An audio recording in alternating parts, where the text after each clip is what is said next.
Hi friends, வணக்கம். Welcome to Shanu Samayal. இந்த வீடியோவில் நல்ல காரசாரமாக மசாலாலாம் வறுத்து அரைச்ச ஒரு சூப்பரான வெண்டைக்காய் கார குழம்பு எப்படி பண்ணுறதுன்னு பார்க்கலாம். இது பண்ணுறதுக்கு இந்த பேனில் ஒரு டேபிள் ஸ்பூன் அளவுக்கு எண்ணெய் சேர்த்துருக்கேன். எண்ணெய் நல்லா சூடானதும் வெண்டைக்காய் சேர்த்துக்கலாம். நான் ஒரு 150 கிராம் வெண்டைக்காயை நல்லா கழுவிட்டு இந்த அளவுக்கு பெரிய பெரிய துண்டுகளாக வெட்டி வச்சுருக்கேன். இதை இந்த எண்ணெயில் சேர்த்துட்டு நல்லா வதக்கி விட்டணும். ஸ்டவ்வை மிதமான தீயிலேயே வச்சு அதோட விழுவிழுப்பு தன்மை ஓரளவுக்கு போகிற அளவுக்கு வதக்கிக்கலாம். இப்போ பார்த்திங்கன்னா வெண்டைக்காய் ஆல்மோஸ்ட் பாதி வதங்கிடுச்சு. இன்னும் கொஞ்சம் நேரம் நம்ம வதக்கணும்னா கரெக்டாக இருக்கும். இப்போ பார்த்திங்கன்னா வெண்டைக்காயில் மேல் பகுதியில் லேஸாக ப்ரௌன் கலர் ஸ்பாட்ஸ் வந்திருக்கு. இந்த மாதிரி வந்துடுச்சுன்னா வெண்டைக்காய் நல்லா வதங்கிடுச்சுன்னு அர்த்தம். விழுவிழுப்பு தன்மையும் நல்லாவே குறைஞ்சிருச்சு. இப்போது இந்த வெண்டைக்காயை தனியாக ஒரு பிளேட்டில் மாற்றி எடுத்து வச்சிடலாம். அதே பேன்லேயே ஒரு 2 ஸ்பூன் அளவுக்கு எண்ணெய் சேர்த்துட்டு எண்ணெய் சூடானதும் ஒரு அரை டேபிள் ஸ்பூன் அளவுக்கு கடலைப்பருப்பு, அரை டேபிள் ஸ்பூன் உளுந்தம்பருப்பு, அரை டீஸ்பூன் மிளகு, அரை டீஸ்பூன் சீரகம், அரை டீஸ்பூன் சோம்பு, கொஞ்சமாக கருவேப்பிலை, இது எல்லாத்தையும் சேர்த்து நல்ல ஒரு வாசனை வர அளவுக்கு வறுத்துக்கணும். கருகிராமல் பார்த்துக்கோங்க. இது கூடவே ஒரு 1/4 ஸ்பூனை விட கொஞ்சம் கம்மியாகவே வெந்தயத்தையும் சேர்த்து அதையும் நல்லா அந்த எண்ணெயிலேயே பொரிய விட்டுறணும். அடுத்ததாக ஒரு 10 போல் சின்ன வெங்காயத்தை 2 வெட்டி வச்சுருக்கேன். அதையும் சேர்த்துட்டு நல்லா வதக்கிடலாம். வெங்காயம் வதங்கிட்டு இருக்கும்போதே ஒரு 3 பல் பூண்டையும் சேர்த்து வதக்கி விட்டுடலாம். வெங்காயம் பூண்டு எல்லாமே நல்ல கலர் மாதிரி வதங்கணும், அந்த அளவுக்கு நம்ம வதக்கிக்கணும். இப்போ பார்த்திங்கன்னா வெங்காயம் நல்ல கலர் மாதிரி வதங்கிடுச்சு. இந்த ஸ்டேஜில் இதில் ஒரு 1/4 ஸ்பூன் அளவுக்கு மஞ்சள் தூள், 1 டேபிள் ஸ்பூன் அளவுக்கு மிளகாய் தூள், 2 டேபிள் ஸ்பூன் கொத்தமல்லி தூள், இது எல்லாத்தையும் சேர்த்து அந்த எண்ணெயிலே ஒரு நிமிஷம் நல்லா பரட்டி விட்டுருங்க. பொடியெல்லாம் கருகிராமல் பார்த்துக்கோங்க. இது கூடவே ஒரு 2 மீடியம் சைஸ் தக்காளியும் வெட்டி அதையும் சேர்த்து நல்லா வதக்கிக்கலாம். தக்காளி கொஞ்சம் நல்லா சாஃப்டாக மசிஞ்சு வரணும், அந்த அளவுக்கு நம்ம வதக்கி விட்டுறணும். இப்போ தக்காளியும் நல்லா வதங்கிடுச்சு. இப்போ ஸ்டவ் ஆஃப் பண்ணிவிட்டு இது நல்லா ஆற விட்டுடலாம். இது நல்லா ஆறினதுக்கப்புறமா மிக்ஸி ஜாரில் சேர்த்துட்டு கொஞ்சமாக தண்ணி சேர்த்து நல்லா நைஸாக அரைச்சி எடுத்துகிட்டு வந்துடலாம். அடுத்து நம்ம குழம்பு செய்ய ஸ்டார்ட் பண்ணிடலாம். இந்த பேனில் ஒரு 2 டேபிள் ஸ்பூன் அளவுக்கு நல்லெண்ணெய் சேர்த்துக்கோங்க. எண்ணெய் சூடானதும் இதில் கொஞ்சமாக வெந்தயம், கொஞ்சம் கடுகு, உளுந்து இதெல்லாம் நல்லா பொரிஞ்சதும் கொஞ்சம் கருவேப்பிலையும் சேர்த்துட்டு நம்ம அரைச்சி வச்சுருக்கோம் இல்லையா அந்த மசாலா, அதையும் சேர்த்துடலாம். இது அப்படியே ஒரு நிமிஷம் நல்லா வதக்கிக்கணும் அந்த எண்ணெயிலேயே. நம்ம ஏற்கனவே நல்லா வதக்கி தான் செஞ்சுருக்கோம், அதனால் ரொம்ப நேரம் வதக்கணுன்ற அவசியம் கிடையாது. அடுத்ததாக மிக்ஸி ஜாரில் கொஞ்சம் தண்ணி சேர்த்து அந்த மசாலா எல்லாத்தையும் நல்லா ஒன்றா கலந்து எடுத்துடலாம். உங்களுக்கு குழம்பு எந்த அளவுக்கு கன்சிஸ்டன்சி வேணுமோ அந்த அளவுக்கு தண்ணி சேர்த்துக்கோங்க. அடுத்ததாக புளி கரைசல் சேர்க்கணும். நான் ஒரு பெரிய நெல்லிக்காய் அளவு புளியை தண்ணியில் ஊற வச்சுருக்கேன். அதை நல்லா கரைச்சி இந்த புளி கரைசலை வடிகட்டி இதில் சேர்த்துடலாம். அடுத்து குழம்புக்கு தேவையான அளவு உப்பையும் சேர்த்துட்டு நல்லா கலந்து விட்டு ஒரு 2-3 நிமிஷம் அந்த புளியோட பச்சை வாசனை போகிற அளவுக்கு கொதிக்கட்டும். மூடி வச்சிடலாம், அப்படியே இருக்கட்டும். இப்போ பார்த்திங்கன்னா ஒரு 3 நிமிஷம் ஆயிடுச்சு. நம்ம திறந்து பார்க்கலாம். குழம்பு நல்லா ரெடி ஆயிடுச்சு. இப்போ நான் வதக்கி வச்சுருக்கோம் இல்லையா அந்த வெண்டைக்காயை சேர்த்துற போகிறேன். சேர்த்துட்டு நல்லா கலந்து விட்டுட்டு உங்களுக்கு குழம்பு இன்னும் கொஞ்சம் திக்காக இருக்குது அப்படின்ற மாதிரி ஃபீல் பண்ணிங்கன்னா கொஞ்சமாக மட்டும் சூட வச்சு தண்ணி சேர்த்துக்கோங்க, சூடான தண்ணி சேர்த்துக்கோங்க. இப்போ நல்லா கலந்து விட்டுட்டு மறுபடியும் மூடி போட்டு ஸ்டவ்வை நல்லா சிம்மில் வச்சு ஒரு 3 நிமிஷம் வச்சுக்க போகிறேன். இப்போ 3 நிமிஷம் ஆயிடுச்சு. திறந்து பார்க்கலாம். எண்ணெயெல்லாம் மேலே தெளிஞ்சு அந்த வெண்டைக்காயெலாம் அந்த மசாலாவோடு சேர்ந்து நல்லா வெந்து சூப்பராக நல்ல ஒரு பார்க்குறதுக்கே சாப்பிடணுன்னு தோன்ற அளவுக்கு ஒரு காரசாரமான குழம்பு ரெடி ஆயிடுச்சு. எவ்வளோ சூப்பராக இருக்குன்னு பாருங்கள். சூடான சாதத்தில் போட்டு சாப்பிட்டோம்னா சைட் டிஷ்க்கு அப்பளம் இல்லை கூட்டு அந்த மாதிரி இருந்ததுனாலே சூப்பராக இருக்கும்.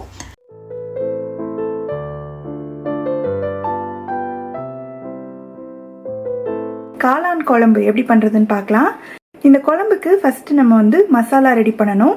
அதுக்கு ஒரு மிக்ஸி ஜாரில் கொஞ்சமாக ஒரு 3 டேபிள் ஸ்பூன் அளவுக்கு தேங்காய் துண்டுகள், ஒரு 3 பூண்டு, கொஞ்சமாக இஞ்சி, 1 டீஸ்பூன் சீரகம், 1 டீஸ்பூன் சோம்பு, கொஞ்சமாக கல்பாசி, இது நல்ல ஒரு வாசனையை கொடுக்கும். இது கூட 1 டேபிள் ஸ்பூன் அளவுக்கு தனியாத்தூள், கொத்தமல்லி தூள் சொல்லுவோம் இல்லையா அது, அப்புறமா 1.5 டீஸ்பூன் அளவுக்கு மிளகாய்த்தூள் உங்களோட காரத்துக்கு தகுந்த மாதிரி சேர்த்துக்கலாம். இப்போ இது எல்லாத்தையும் கொஞ்சமாக தண்ணி சேர்த்து நல்லா அரைச்சி எடுத்துகிட்டு வந்துடலாம். இப்போ குழம்பு பண்ணுறதுக்கு ஒரு கடாயை சூடு பண்ணியிருக்கேன். அதில் 1 டேபிள் ஸ்பூன் எண்ணெய் சேர்த்துக்கலாம். எண்ணெய் சூடானதும் ஒரு 1/2 டீஸ்பூன் சோம்பு பொரிஞ்சதுக்கு அப்புறமா நான் ஒரு பெரிய வெங்காயத்தை நல்ல பொடியாக வெட்டி வச்சுருக்கேன், அதை சேர்த்துடலாம். இந்த வெங்காயத்தை நல்லா வதக்கிக்கணும். கொஞ்சமாக உப்பு சேர்த்துக்கலாம், சீக்கிரமாக வதங்கிடும்.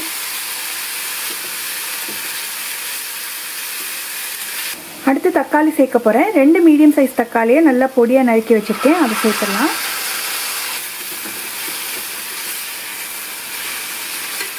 இந்த தக்காளி கொஞ்சம் வதங்கட்டும். தக்காளி கொஞ்சம் வதங்கிடுச்சு. இப்போ ஒரு 1/4 டீஸ்பூன் மஞ்சள் தூள் சேர்த்துக்கலாம். இது கூடவே நம்ம மசாலா அரைச்சோம் இல்லையா, அதையும் சேர்த்துடலாம். சேர்த்துட்டு இந்த மசாலாவோட பச்சை வாசனை போகணும், அது வரைக்கும் நல்லா வதக்கிக்கலாம். ஸ்டவ்வை மிதமான தீயிலே வச்சு அடி பிடிச்சிடாமல் நல்லா வதக்கிட்டே இருங்க. இந்த மசாலா வதங்கும் போதே இந்த தக்காளியும் நல்லா மசிஞ்சு வதங்கி வந்துடும். இதோட பச்சை வாசனை போக நல்லா வதங்கிடுச்சு. ஓரங்களில் லேசாக எண்ணெய் கசிஞ்சு வர ஆரம்பிச்சிருக்கு. இந்த ஸ்டேஜில் காளான் சேர்த்துடலாம். நான் 200 கிராம் காளானை இந்த மாதிரி கழுவிட்டு நீளமாக வெட்டி வச்சுருக்கேன், அதை சேர்த்துடலாம். இது கூடவே குழம்புக்கு தேவையான அளவு உப்பும் சேர்த்துடலாம். இந்த காளான் இந்த மசாலாவோடு சேர்த்து கொஞ்சம் நேரம் வதக்கிக்கலாம். காளான்லேருந்து நிறைய தண்ணி விடும், அதனால் இப்போ தண்ணி சேர்க்க வேணாம். நல்லா வதங்கினதுக்கப்புறம் நம்மளுக்கு எவ்வளோ தேவையோ அந்தளவுக்கு தண்ணி சேர்த்துக்கலாம்.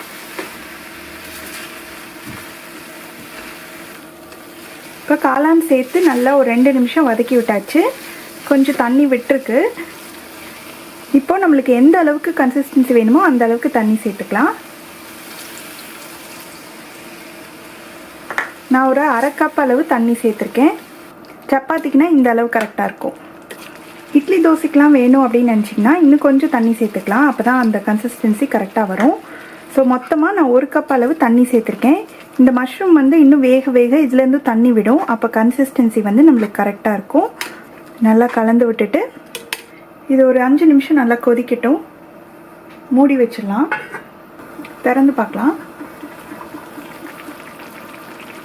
குழம்பு நல்லா கொதிச்சிட்ருக்கு. பார்த்திங்கன்னா காளான் பாருங்கள் சுருங்கிட்டே வருது. நம்ம தண்ணி சேர்த்தது 1 கப்பு தான், ஆனால் குழம்போட கன்சிஸ்டன்சி நல்லா கரெக்டாக வந்துருச்சு. இன்னும் ஒரு 2 நிமிஷம் மட்டும் திறந்து வச்சு கொதிக்க விடலாம். குழம்பு ஒரு 2 நிமிஷமாக நல்லா கொதிச்சிருச்சு. கடைசியாக கொஞ்சமாக கொத்தமல்லி இலை தூவிட்டு ஸ்டவ் ஆஃப் பண்ணிடலாம். கமகமன்னு வாசனையோட காளான் குழம்பு ரெடி ஆயிடுச்சு. இந்த குழம்பு இட்லி, தோசை, சப்பாத்தி, சாதம் எல்லாத்துக்கூடையுமே ரொம்ப நல்லாயிருக்கும்.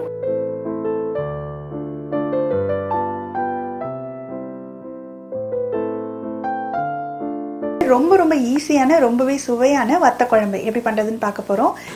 இந்த பேனில் ஒரு 3 டேபிள் ஸ்பூன் அளவுக்கு நல்லெண்ணெய் சேர்த்துக்கலாம். நல்லெண்ணெய் தான் இந்த குழம்புக்கு நல்ல ஒரு டேஸ்ட் கொடுக்கும், அதனால் கண்டிப்பாக நல்லெண்ணெய் சேர்த்துக்கோங்க. எண்ணெயும் கொஞ்சம் அதிகமாக தேவைப்படும், அப்போ தான் இது நல்லா வரும். இப்போ எண்ணெய் சூடானதுக்கு அப்புறமா ஒரு 1/4 டீஸ்பூன் வெந்தயம், 1/2 டீஸ்பூன் அளவுக்கு கடுகு உளுந்து சேர்த்துட்டு இதெல்லாம் நல்லா பொரிஞ்ச உடனே ஒரு 2 டேபிள் ஸ்பூன் அளவுக்கு சுண்டை வத்தல் சேர்த்துக்கிறேன். இது ஒரு 2-3 செகண்ட் நல்லா அந்த எண்ணெயிலேயே ஃப்ரை ஆன உடனே 8 பெரிய பல் பூண்டு,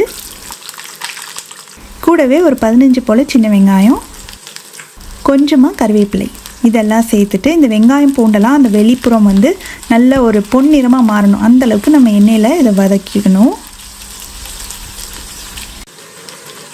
இப்போ பார்த்திங்கன்னா எண்ணெயில் நல்லா வதங்கி இந்த அளவுக்கு இருக்கணும். இப்படி பண்ணால் தான் நம்மளுக்கு டேஸ்ட் ரொம்ப நல்லாயிருக்கும். இப்போ முடிஞ்சால் நீங்கள் ஸ்டவ்வை சிம்மில் வச்சுக்கோங்க, இல்லாட்டி நீங்கள் ஆஃப் பண்ணிவிட்டு கூட மசால் தூள்லாம் சேர்த்துக்கலாம். நான் இதில் ஒரு 1/4 டீஸ்பூன் மஞ்சள் தூள், 1/2 டேபிள் ஸ்பூன் மிளகாய் தூள், 1/2 டேபிள் ஸ்பூன் கொத்தமல்லி தூள். இப்போ பொடியெல்லாம் சேர்த்த உடனேயே ரொம்ப கவனமாக உடனே இது நல்லா கிளறி விட்டுருங்க. அடுப்பு ரொம்ப மிதமான தீலியோ இல்லை ஆஃப் பண்ணி வச்சுட்டு கூட நீங்கள் இதை பண்ணலாம். நல்லா கலந்து விட்டு ஒரு 2-3 செகண்ட் இந்த எண்ணெயிலேயே இந்த பொடி நல்லா இதாகிடணும், கருகிராமல் பார்த்துக்கோங்க. இப்போ இது உடனே நம்ம ஸ்டவ்வை நீங்கள் ஆஃப் பண்ணியிருந்தீங்கன்னா ஆன் பண்ணிக்கோங்க. சிம்மில் இருந்ததுன்னா அப்படியே இருக்கட்டும். இதில் நம்ம புளி கரைசல் சேர்க்கணும். நான் ஒரு பெரிய எலுமிச்சம்பழம் அளவு புளியை தண்ணியில் ஊற வச்சு புளி கரைசல் எடுத்து வச்சுருக்கேன். இப்போ இதை வடிகட்டி சேர்த்துக்கலாம். இது கிட்டத்தட்ட 1 கப் அளவு இருக்கும். நீங்கள் கெட்டியான புளி கரைசலாக வச்சுருந்திங்கன்னா அதை சேர்த்துட்டு பத்தாததுக்கு கொஞ்சம் தண்ணி சேர்த்துக்கோங்க. இப்போ இதுக்கு தேவையான அளவு உப்பு சேர்த்துடலாம். நல்லா கலந்து விட்டு ஸ்டவ்வை கொஞ்சம் மிதமான தீயில வச்சு நல்லா கொதிக்கணும். இந்த புளி கரைசலோட பச்சை வாசனைலாம் போகணும் இல்லையா, அந்த அளவுக்கு இது நல்லா கொதிக்கணும். அப்பப்போ கிளறி விட்டுக்கோங்க.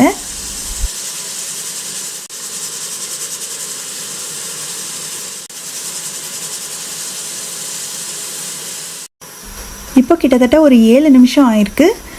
இந்த நம்ம சேர்த்த எண்ணெயெல்லாம் பார்த்திங்கன்னா மேலே தெளிஞ்சு வந்திருக்கு இல்லையா, இந்த மாதிரி வந்திருக்கு. குழம்பும் நல்லா கெட்டியாயிடுச்சு. இந்த ஸ்டேஜில் வந்து நான் ஒரு டீஸ்பூன் அளவுக்கு பொடி பண்ண வெல்லம் வச்சுருக்கேன். அதை சேர்த்துட்டு நல்லா கலந்து விட்டுலாம். அவ்வளோதான், இது ஸ்டவ் ஆஃப் பண்ணிடலாம். நல்ல எண்ணெய் மிதக்க ரொம்ப சுவையான ரொம்ப ஈஸியாக பண்ணக்கூடிய வத்த குழம்பு ரெடி ஆயிடுச்சு. நீங்களும் இந்த ரெசிபியை கண்டிப்பாக வீட்டில் ட்ரை பண்ணி பார்த்துட்டு எப்படி வந்ததுன்ற கமெண்ட்ஸை மறக்காமல் ஷேர் பண்ணுங்கள். தேங்க்ஸ் ஃபார் வாட்சிங்.